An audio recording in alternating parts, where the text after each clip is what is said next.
KGF chapter 3 की शुरुआत होती है रमिका सेन के पीएम ऑफिस से। रमिका सेन को एक ऑफिसर बता रहा होता है कि पिछले 3 सालों से रॉकी ने विदेशों तक अपना बिजनेस फैला दिया था और इंडोनेशिया और अमेरिका में भी उसने कई इलीगल काम किए थे। इसीलिए इंडोनेशिया और अमेरिका की सिक्योरिटी फोर्स भी रॉकी को पकड़ना चाहती थी, पर अब रॉकी मर चुका है। पर इंडोनेशिया और अमेरिका में रॉकी के इलीगल काम अभी भी चल रहे हैं। रमिका सेन कहती है तो इंडोनेशिया और अमेरिका की गवर्नमेंट को उसके खिलाफ एक्शन लेना चाहिए। तभी वो ऑफिसर बताता है कि गवर्नमेंट ऐसा नहीं कर सकती क्योंकि रॉकी ने 1979 से 1981 तक इन 3 सालों के अंदर ही अपने सोने के बिजनेस को काफी बड़ा कर लिया था।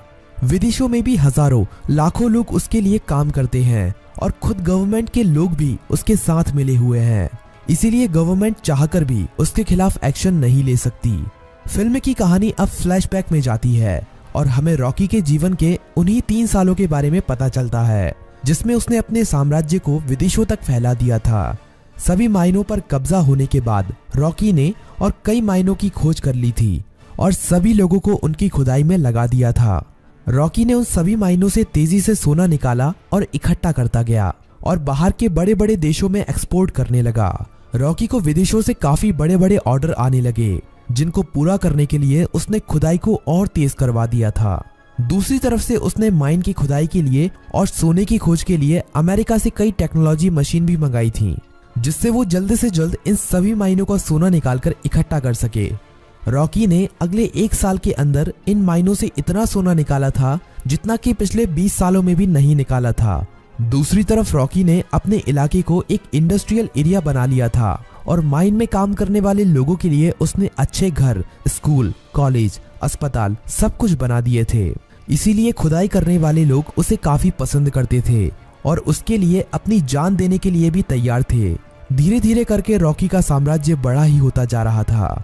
विदेशों में सोने का एक्सपोर्ट करते करते रॉकी की जान पहचान भी विदेशों की सरकार से भी हो गई और सरकारों के कई लोग रॉकी के साथ मिल गए।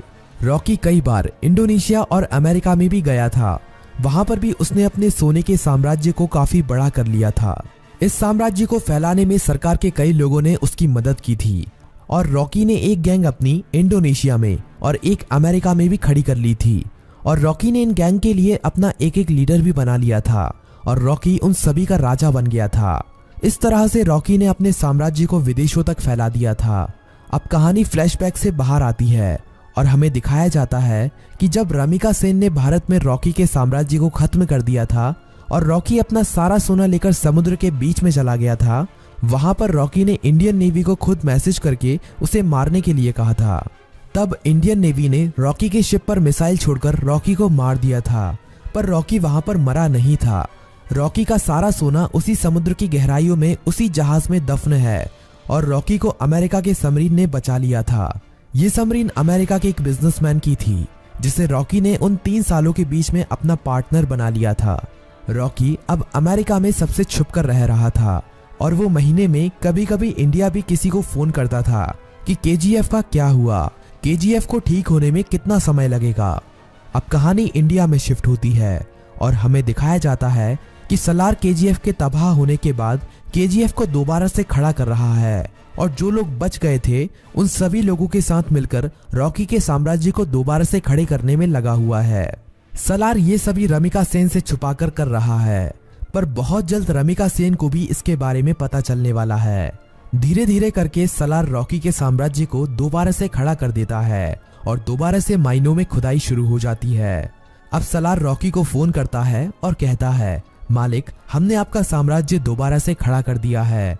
जिस तरह आपने कहा था, अब आपके लौटने का समय आ चुका है। रॉकी कहता है, सलार, तुम्हारे लिए मेरे पास एक काम और है। तुम्हें उस सोने को समुद्र से निकालना है जो हमने इतने सालों से वहां पर छुपा के रखा है। वो हमारी माइनों से ही निकला हुआ सोना है। इसे हमें किसी भी कीमत पर समुद्र से निकालना है। इस सोने की मदद से ही मैं दोबारा से भारत में अपने साम्राज्य को खड़ा करूंगा। सलार सोने को समुद्र से निकालने के काम में लग जाता है और इंडिया में अब एंट्री होती है रॉकी की।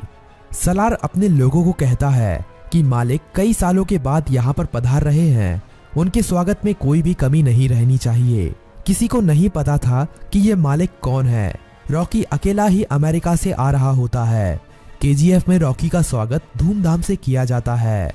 सभी लोग रॉकी को देखकर हैरान थे क्योंकि उन्हें लग रहा था कि रॉकी मर चुका है, लेकिन रॉकी तो अभी जिंदा है। रॉकी अपनी माइनों का काम देखने के बाद सीधा मिलना चाहता था रामिका सेन से। सलार कहता है कि हम भी उसके साथ चलेंगे, पर रॉकी कहता है कि नहीं, मैं अकेला ही मिलने जाऊंगा। रॉकी अकेला ही अपनी रोल्स रॉयल कार में जा रहा होता है। तभी नाके पर पुलिस उसे पकड़ लेती है। पुलिस वाले जानते नहीं हैं कि वो रॉकी है। वो रॉकी के पास लाइसेंस ना होने की वजह से और ओवर स्पीडिंग होने की वजह से थाने ले जाती है। वहां पर रॉकी कुछ नहीं बोलता, बस अपने आदमियों को फोन कर देता है। थाने में बड़ा ऑफिसर आता है और रॉकी से चिल्लाकर बात करने लगता है। तभी पूरा पुलिस स्टेशन हिलने लगता है और कई हेलीकॉप्टर और बंदूक लेकर रॉकी के आदमी यहाँ पहुंच जाते हैं। उन आदमियों से एक आदमी रॉकी का लाइसेंस लेकर थाने के अंदर आता है और पुलिस को लाइसेंस दिखाता है। पुलिस वाला लाइसेंस पर रॉकी का नाम पढ़कर हैरान रह जाता है और रॉकी को वहां से जाने देता है।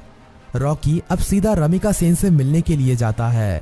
रॉकी के पहुंचने से पहले वो पुलिस वाला रमिका सेन तक ये खबर पहुंचा देता है कि रॉकी अभी भी जिंदा है।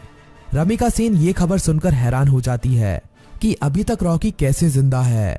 रमिका सेन को ये खबर भी मिल जाती है कि रॉकी के यहाँ आने से पहले किसी ने केजीएफ को दोबारा से खड़ा कर दिया है और केजीएफ से अभी भी खुदाई करके सोना निकाला जा रहा है।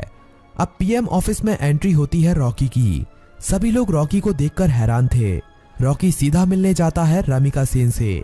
रॉकी रमिका सेन से कहता है कि मैंने कहा था ना, युद्ध हुआ तो जीतूंगा मैं और जीत मेरी ही हुई है। रमिका सेन कहती है कि अच्छा है, तुम जिंदा हो, अब मैं तुम्हारे सामने ही तुम्हारे केजीएफ को तुमसे छीन लूंगी। रॉकी कहता है कि उसकी नौबत ही नहीं आएगी। रमिका सेन रॉकी की इस बात को समझ नहीं पाती। तभी रॉकी वहां से चला जाता है। अगले कुछ ही दिनों में रॉकी रमिका सेन की सरकार गिरा देता है और सरकार में अपनी पार्टी को जिताकर अपने आदमी को प्रधानमंत्री बना देता है। रॉकी अब दोबारा रमिका सेन को फोन करता है और कहता है कि अब क्या करोगे, अब तो तुम्हारी सरकार भी नहीं रही। रमिका सेन कहती है कि अब मेरी जिंदगी का एक ही मकसद है, तुम्हारी मौत। रमिका सेन रॉकी के सभी दुश्मनों को इकट्ठा करती है। रमिका सेन इनायत खली से भी हाथ मिला लेती है और जितने भी रॉकी के देश विदेश में दुश्मन थे सभी को इकट्ठा करके रॉकी को मारने का प्लान बनाती है। रॉकी को मार पाना आसान नहीं था। रॉकी जितना अकेला खतरनाक था उससे ज्यादा खतरनाक उसके गैंग के लोग थे। रमिका सेन को इंडोनेशिया और अमेरिका की गवर्नमेंट से भी सपोर्ट मिलता है, लेकिन रॉकी जानता था कि रमिका सेन उसके केजीएफ को तबाह करने में अपना पूरा जी जान लगा देगी। रमिका सेन जानती थी कि रॉकी को उसके केजीएफ में घुसकर मार पाना अब काफी ज्यादा मुश्किल हो गया है, क्योंकि अब रॉकी ने अपने केजीएफ में मिसाइलों को रोकने के लिए अपने केजीएफ के चारों तरफ रडार सिस्टम और काउंटर मिसाइल रख दी हैं। अब अगर कोई भी उसके केजीएफ के अंदर घुसने की कोशिश करेगा तो वो मारा जाएगा। रमिका सेन जानती थी कि रॉकी को मारने के लिए उसको केजीएफ से बाहर निकालना पड़ेगा और अकेले रॉकी के मरते ही उसका सारा साम्राज्य खत्म हो जाएगा। इंडिया में अपनी गवर्नमेंट खड़ी करने के बाद इंडिया की गवर्नमेंट रॉकी के लिए एक काफी बड़ी पार्टी रखती है। इस पार्टी में विदेशों के बड़े बड़े बिजनेसमैन, बड़ी बड़ी गवर्नमेंट के लीडर आते हैं। रॉकी की सिक्योरिटी के लिए इस पार्टी में काफी ज्यादा सिक्योरिटी लगी हुई थी। रॉकी पार्टी में पहुंच जाता है। थोड़ा नाच गाना होने के बाद पार्टी में एंट्री होती है रमिका सेन की। रॉकी से थोड़ी बातचीत करने के बाद रमिका सेन कहती है कि अब समय आ गया है कि तुम्हारे साम्राज्य को यहीं पर खत्म कर दिया जाए। पर तभी रॉकी के चारों तरफ हजारों लोग उसके ऊपर बंदूक तानकर खड़े हो जाते हैं। रॉकी की खुद की गवर्नमेंट उसे धोखा दे देती है और विदेशों से आए हुए बिजनेसमैन भी उसकी मौत का तमाशा देखने के लिए वहां पर आए हुए थे। सभी विदेशों के बिजनेसमैन चाहते थे कि रॉकी की मौत होने के बाद वो केजीएफ पर कब्जा कर लेंगे और अपने बिजनेस को फैलाएंगे और ढेरों पैसा कमाएंगे। ये सब देखकर रॉकी खुद हैरान रह जाता है, पर रॉकी जानता था कि एक दिन उसकी मौत जरूर होगी, इसीलिए वो अपने आखिरी पल में भी निडर रहता है। रमिका सेन कहती है कि देखा, आखिर तुम्हारे लोगों ने ही तुम्हें धोखा दे दिया। इतना कहते ही सभी लोग रॉकी को गोलियों से भून देते हैं और रॉकी की मौत वहीं पर हो जाती है और फिल्म यहीं पर खत्म हो जाती है।